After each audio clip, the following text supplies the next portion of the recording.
araw ng ating pagsusumamo sa Diyos at pag-aakyat sa Kanya lahat ng ating panalangin at kahilingan. Tayo pong lahat ay tinipon ng ating mahal na Poong Jesus Nazareno bilang kaanib ng angka ng Diyos. Tinipon niya tayong lahat sapagkat mahal niya tayo. Kaya dumulog po tayo sa ating maawaing Panginoon na nagpapatawad ng lubos. Sinugong tagapagpagaling sa mga nagsisisi, Panginoon, kaawaan mo kami.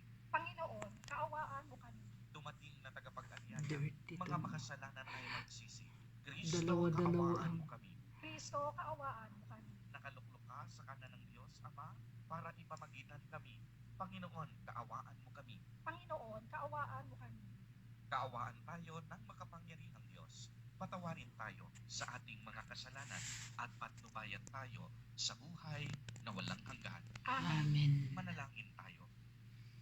Ama naming makapangyarihan, niloob mong akuin ng iyong anak ang krus at kamatayan upang ang sangkatauhay matubos at mabuhay. Ang pag-ako namin sa krus at kamatayan dito sa lupa, ayon sa diwa ng pagsunod sa iyong loob na ginanap ng iyong anak, ay magpagindapat nawang aming kamtin ang lubos na katubusan at pagkabuhay sa iyong piling. Sa pamamagitan ni Hesus Kristo, kasama ng Espiritu Santo, magpasa walang hanggan. Amen. Magsiupo muna ang lahat. Pagbasa mula sa sulat ni Apostol Santiago. Huwag kayong maghinanakitan, mga kapatid, upang hindi kayo hatulan ng Diyos, sapagkat malapit nang dumating ang hukom.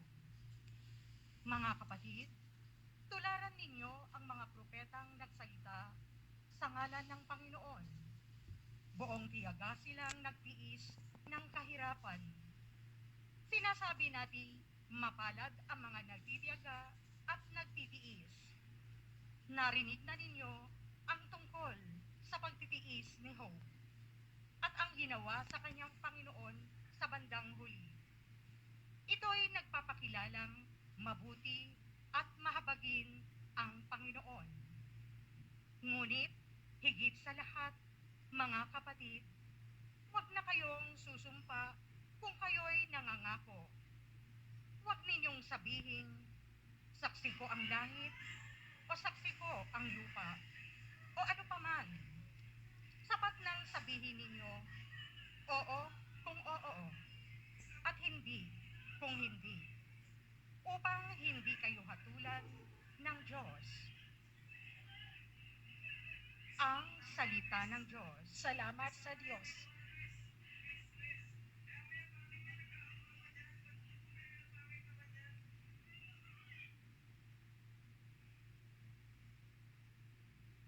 Ang ating mahabaging Diyos ay nagmamagandang loob. Ang ating mahabaging Diyos ay nagmamagandang loob. Panginooy papurihan, purihin mo kaluluwa. Ang pangalan niyang banal, purihin mo sa tuwina. Ikaw, aking kaluluwa, ang Diyos ay papurihan, at huwag mong lilimutin yaong kanyang kabutihan. Ang ating mahabaging Diyos ay nagmamagandang loob. Ang lahat kong kasalanay, siya ang nagpapatawad. Ang anumang aking sakit, ginagamot niyang lahat.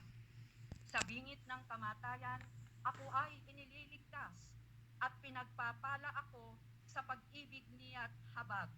Ang ating mahabaging Diyos ay nagmamagandang loob. Kay ganda ng kalooban, mahabagin itong Diyos. Kung magalit ay banayad, kung umibig na may lubos. Banayad nga kung magalit, hindi siya nagtatanim. Yaong taglay niyang galit, hindi niya kinikingking. Ang ating mahabaging Diyos ay nagmamagandang loob.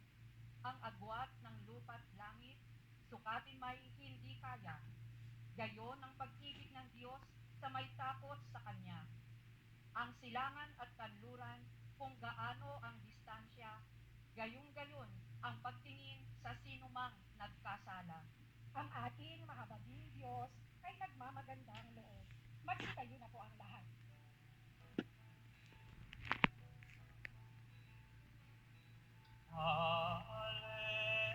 Hallelujah, Hallelujah.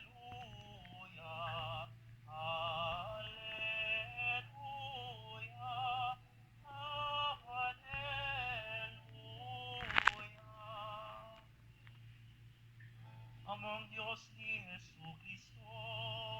Ano reliyon mo, te? Katoliko. Hindi naman ako iglesia ng Kristo. Si ano? Sino? Halos pareho lang naman yan. Ewan ko ba kung ano bang...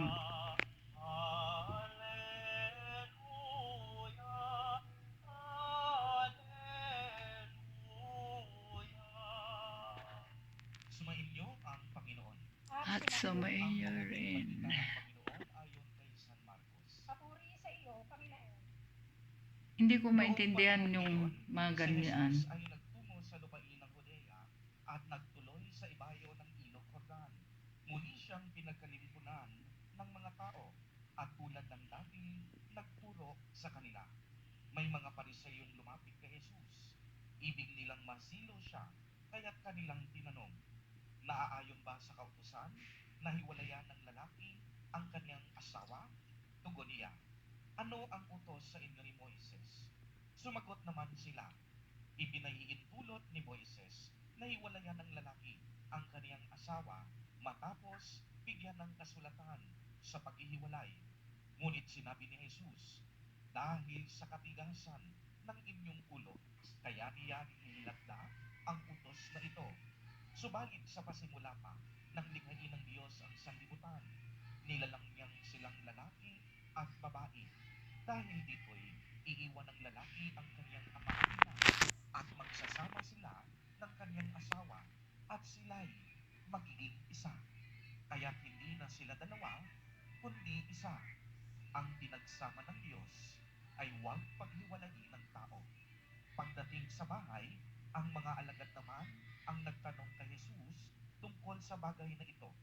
Sinabi niya sa kanila, ang sino mang lalaking humiwalay sa kaniyang asawa at mag-asawa sa iba ay gumagawa ng masama sa kaniyang asawa.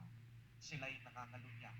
At ang babaeng humiwalay sa kaniyang asawa at mag-asawa sa iba ay nangangalunya rin. Ang mabuting balita ng Panginoon. Pinupuri ka namin, Panginoon Yesu Cristo. Magsiupo muna ang lahat. Magandang umaga po sa inyong lahat, mga kapatid kay Kristo. Sa lahat po ng ating mga taga-subaybay sa iba't ibang online platforms at sa lahat ng ating mga kadiboto sa iba't ibang panig ng Pilipinas at maging sa buong mundo kung saan tayo ay naaabot ngayon ng ating live streaming. Mapayapang umaga din po sa inyong lahat. Purihin at dakilain natin ang ating Panginoon, ang mahal na poong Jesus Nazareno. Mga minamahal kong kapatid kay Kristo, malugod po namin kayong tinatanggap sa Basilica Minor at Pambansang ng Panginoon ni Jesus Nazareno. Simula noon hanggang ngayon, mainit po ang usapan kung bakit hindi isang-ayon ang simbahang Katolika sa diborsyo o tahasang paghihiwalay ng mag-asawa. Ang pinangahawakan po ng ating simbahan ay ayon na rin sa tugon ni Jesus Nazareno na nakapaloob sa ating ebanghelyo sa araw na ito. Tinanong ng mga Pariseyo si Jesus kung naaayon ba sa batas ang pagdidiborsyo ng asawang lalaki sa kaniyang asawang babae dahil inuutos daw nung panahon ni Moises na bigyan sila ng kasulatan. At maliwanag po ang sinabi ng ating mahal na poong Jesus Nazareno na ang diborsyo ay hindi plano ng Diyos. Ang plano ng Diyos ay kasal. E bakit po ito nangyayari?